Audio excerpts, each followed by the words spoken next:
cambios. Antes se decía que la cultura de un pueblo cambiaba de una generación para otra, o sea, 25 años más o menos. Sin embargo, hoy, con lo vertiginoso que se ha vuelto el mundo y con la influencia de las redes sociales, la cultura de un pueblo cambia en mucho menos tiempo que eso. Por otro lado, el mundo se ha vuelto pequeño gracias a la globalización. Si una costumbre surge, por ejemplo, en cualquier parte del mundo y cae en el agrado del pueblo, esa costumbre se esparce por el mundo todo en un segundo. Esos son los tiempos en los que vivimos y lamentablemente no es fácil conservar los principios y valores cristianos en un mundo cada vez más secular, más egocéntrico, más irreverente. Antes de seguir adelante necesitamos saber lo que es la cultura de un pueblo. Mira, la cultura es un conjunto de valores, tradiciones, símbolos, creencias y modos de comportamiento que funcionan como elemento que une a un grupo social y que les da a los individuos el sentimiento de pertenecer a ese grupo. Pero las culturas en general no son homogéneas. Dentro de cada cultura hay grupos que podríamos llamar de subculturas, que forman parte de la diversidad interna de cada cultura y que atiende a los intereses, doctrinas, normas y ritos que comparten dichos grupos dentro de la cultura dominante. Un ejemplo, dentro de la cultura que domina al mundo en nuestros días, estamos nosotros como iglesia, predicando valores bíblicos, principios que encontramos en la enseñanza de la palabra de Dios, pero predicando todo eso en un mundo donde la Biblia pareciera que ya no tiene más valor. Ahora, esa es la lucha que los padres tienen en los hogares. Cómo educar hijos que conserven la fe, los principios, los valores bíblicos en un mundo donde los valores se colocan cada vez más de cabeza para abajo. Solo un ejemplo. Hoy, la juventud de nuestros días, bombardeada por la cultura, por la televisión, el cinema, los libros, lo que se comenta en las universidades, en fin. Hoy, la juventud no entiende cómo es que no se puede practicar sexo sin estar casado. Porque ellos dicen, eso era para antes, para los abuelos. Hoy la cultura ha cambiado. Sí, la cultura ha cambiado, pero los valores no cambian. Y entonces los padres cristianos se ven afligidos de cómo hacer que los hijos conserven valores y principios en un mundo donde la cultura cambia y cambia para mal. Pues entonces vamos a ver cómo hacer esto. La iglesia primitiva nos enseña una lección de cómo enseñar principios en medio de una cultura diferente. Tú sabes que los judíos tenían problemas porque ellos predicaban el evangelio, los judíos cristianos me refiero, porque los primeros cristianos eran judíos que habían convertido al cristianismo. Ellos tenían problemas porque el público al cual tenían que evangelizar era un público gentil. La cultura de esa gente era gentil, mientras que la cultura de los primeros cristianos era judía. Entonces, ¿cómo enseñar los principios sin confundir con la cultura? Y había un grupo de hermanos cristianos que, queriendo evangelizar a los gentiles, les querían imponer su cultura judía. Entonces la iglesia tuvo que reunirse. El evangelio estaba siendo predicado a un mundo mayormente gentil. Y los judíos que se habían convertido al cristianismo no sabían distinguir lo que era cultura y principio. E intentando enseñar principios, caían en el error de querer imponer su cultura. Pero el Espíritu inspiró a aquellos hombres a tomar una sabia decisión que está registrada en Hechos 15, 19 y 20. ¿Qué es lo que dice ahí? Pablo dice, por lo cual yo juzgo que no se inquiete a los gentiles que se convierten a Dios, sino que se les escriba que se aparten de las contaminaciones de los ídolos, de fornicación, de ahogado y de sangre. En otras palabras, los primeros cristianos decidieron que podía cambiar lo que no era principio, pero los principios eran permanentes. Esto es justamente lo que necesitamos aprender hoy. Si deseamos educar a nuestros hijos con valores cristianos, tenemos que saber diferenciar lo que es principio y lo que es costumbre. Por ejemplo, la liturgia que seguimos en el culto divino, ¿eso es cultura o principio? presentar a todas las personas que van a la plataforma. Este es fulano de tal, el otro es fulano de tal. ¿Eso es cultura o es principio? Que las diaconisas se vistan de negro con un pañuelo rojo en el cuello allá en la puerta. ¿Eso es cultura o es principio? Ahora, mira, si queremos imponer a nuestros hijos nuestra cultura de generaciones anteriores, en vez de enseñarles nuestros principios, ahí corremos el riesgo de perderlos. Y necesitamos sabiduría divina para saber distinguir lo que es cultura de lo que es principio. ¿Qué son principios? Pues los eternos principios de la santa ley de Dios. Y todo lo demás puede ser costumbre, puede ser fruto de lo que la tradición enseñó para la generación de aquellos tiempos. Y eso cambia constantemente. Pero los principios son eternos, los valores, esos pasan generación, pasan país, pasan geografía, ¿no? Los valores y principios son eternos. Vamos a la segunda parte. Aquí hablaremos del poder de la cultura en la familia. En la Biblia encontramos muchos casos de cómo la cultura influyó en la vida de los hijos de Dios. Porque nosotros estamos viviendo en estos tiempos y querramos o no nos contagiamos de la cultura de afuera. Sara, por ejemplo, permitió que su criada Agar tuviera un hijo con Abraham, porque esa era la cultura de sus días, pero era la cultura de la gente de afuera y sin embargo esa cultura se metió al pueblo de Dios y Sara permitió eso y de ahí nació Ismael. Otro caso, cuando Jacob regresó a su tierra, percibió que la cultura del pueblo donde había vivido, que era un pueblo pagano, había influido en su familia, que cargaba ídolos de dioses paganos. Quiere decir, ellos habían vivido una cultura pagana y la cultura se había metido ahí. Pero no solo la cultura, sino esa cultura atentaba contra principios y valores que la Biblia enseña, porque la Biblia habla contra los ídolos y sin embargo los ídolos estaban metidos en la familia Jacob. Son muchos los casos de hijos e hijas de Dios que fueron contagiados con la cultura que los rodeaba y de esa manera contaminaron su fe. Entonces, ¿cómo ayudar a nuestros hijos que están viviendo en medio de una cultura contaminada por el pecado? Leamos Génesis 18:19.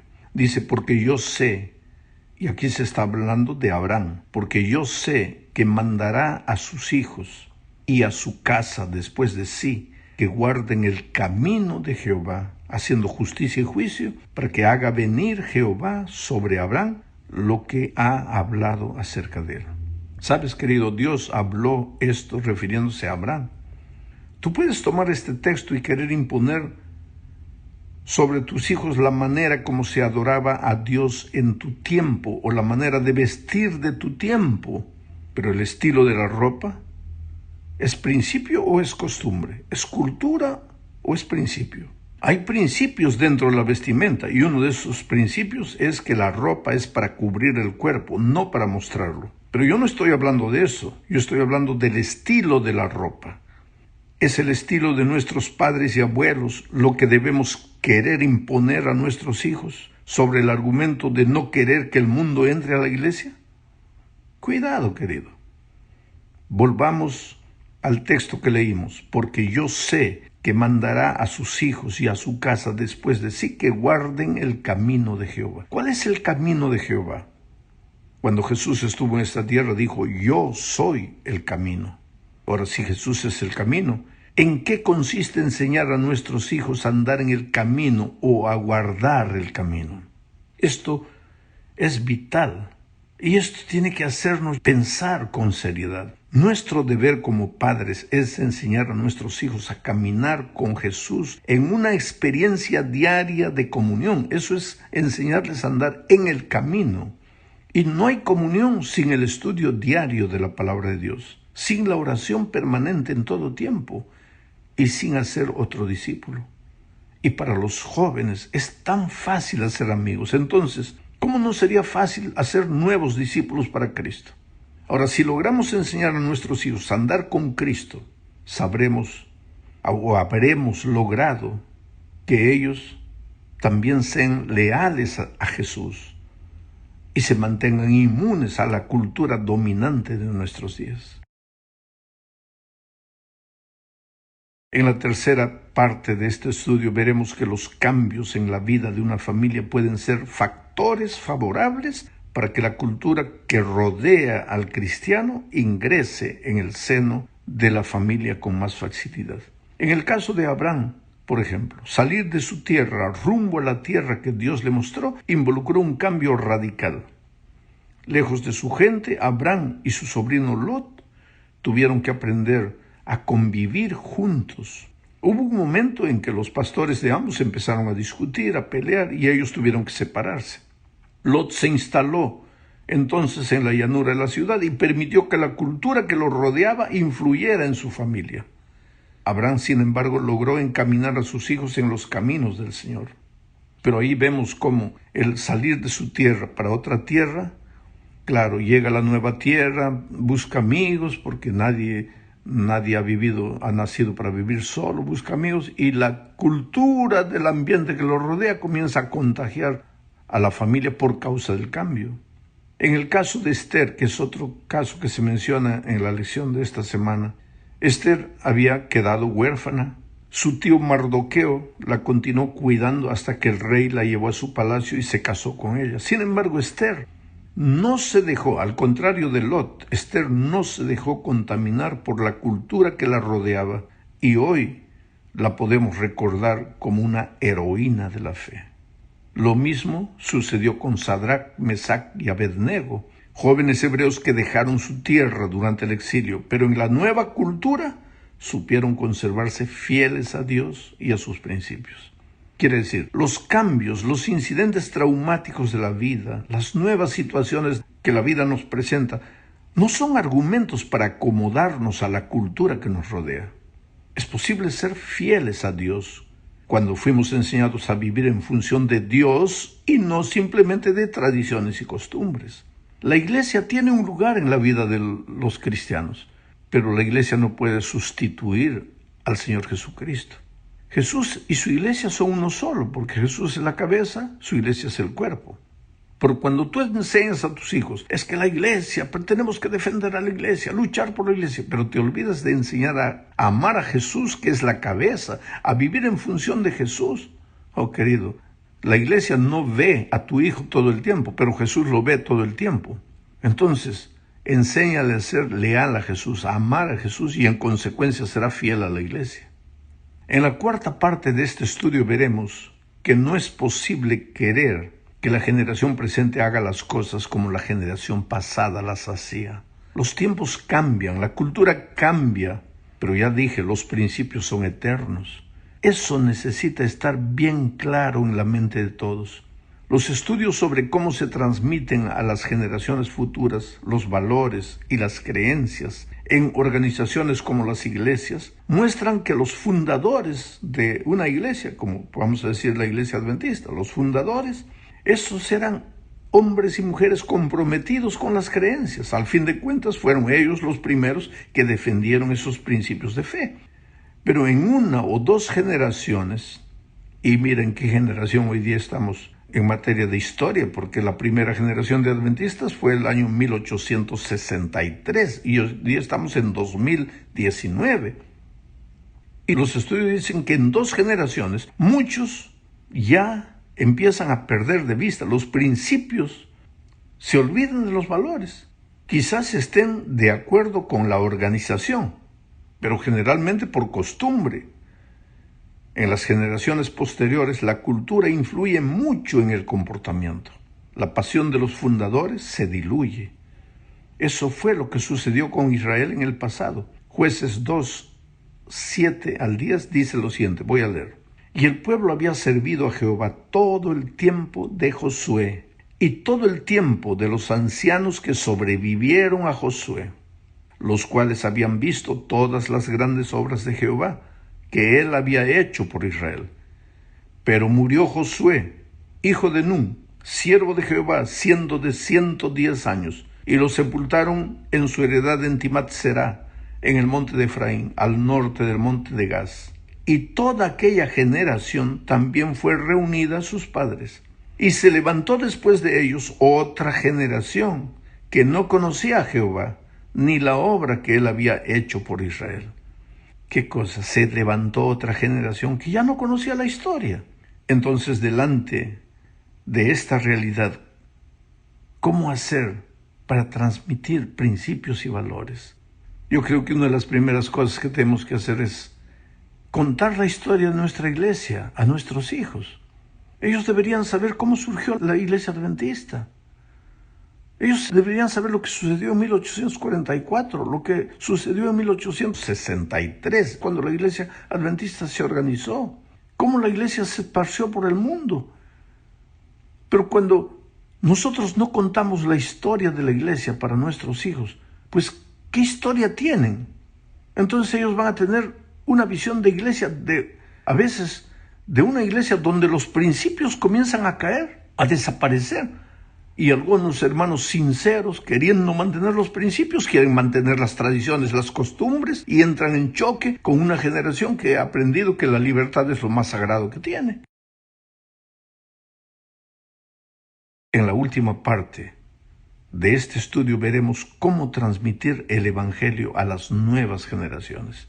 Sabes que últimamente oigo mucho hablar de cultura postmodernista, de cultura millennial.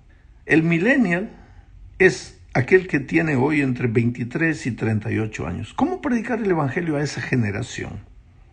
Y ahí yo veo a veces muchos pastores desesperados. Ay, ¿cómo hacemos? ¿Cómo adaptamos el Evangelio para el millennial, para el postmodernismo? Yo creo que tengo alguna autoridad para decir lo que voy a decir. Porque, primero, Dios me ha dado la bendición de viajar por el mundo entero. Yo conozco a los jóvenes en el Japón, yo conozco a los jóvenes en África, en Europa, en Norteamérica. Yo conozco a los jóvenes en Interamérica, en Sudamérica. Yo conozco a los jóvenes de lo que se llama el primer mundo, del tercer mundo. En fin, de todas las tendencias. Y conozco la iglesia en todos esos lugares.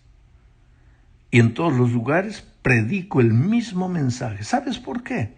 Oh, querido, el ser humano, puede cambiar la cultura, puede cambiar la manera de ver las cosas, el estilo de comida, el estilo de ropa, el estilo de música. No que antes no había televisión, hoy día ya hasta la televisión pasó a la historia, hoy día todo es internet, hoy día todo es YouTube, hoy día todo es redes sociales. Puede cambiar lo que sea, pero el ser humano no cambia. Escúchame por favor lo que te estoy diciendo. El ser humano no cambia. Caín no mató a su hermano Abel. Y hoy prende la televisión o lee el radio y te vas a dar cuenta que habrá en algún lugar del mundo un hermano que mató a su hermano carnal. Caín no le preguntó a Dios: ¿soy acaso yo guarda de mi hermano? Y mira el mundo hoy, si cada ser humano no se pregunta: ¿soy acaso yo guarda de mi hermano? Que me tengo que interesar con el problema del otro. Los miedos de la generación pasada son los miedos de la generación presente. La locura del hombre de antes es la locura del hombre de hoy. El hombre traicionero de antes continúa vivo hoy. El hombre desesperado y vacío de antes continúa vivo hoy. Y el mensaje de Dios es eterno, el Evangelio es eterno. ¿Por qué te complicas la vida? Predica a Jesús. El ser humano moderno y de todos los tiempos es movido a necesidad. Tú vas a la panadería porque necesitas pan, vas a la farmacia porque necesitas remedio, vas al médico porque necesitas hacer una consulta, vas al dentista porque te está doliendo el diente. El ser humano es movido a necesidad. Yo digo que el ser humano, así como la gasolina mueve al carro, la necesidad mueve al ser humano. Entonces toma la Biblia, toma los valores, toma los principios, toma la doctrina de Cristo y enseña al ser humano a través de sus necesidades. No le impongas deberes, muéstrale cómo la doctrina es el camino que Dios tiene para sacar a la humanidad de sus necesidades, de su soledad, de su desesperación, de su cinismo, de su esclavitud en los vicios. Y eso es lo que predico en el mundo. Y cuando predico eso, yo veo al de la antigua generación, de la mediana generación, al millennial, todo el mundo con los ojos brillando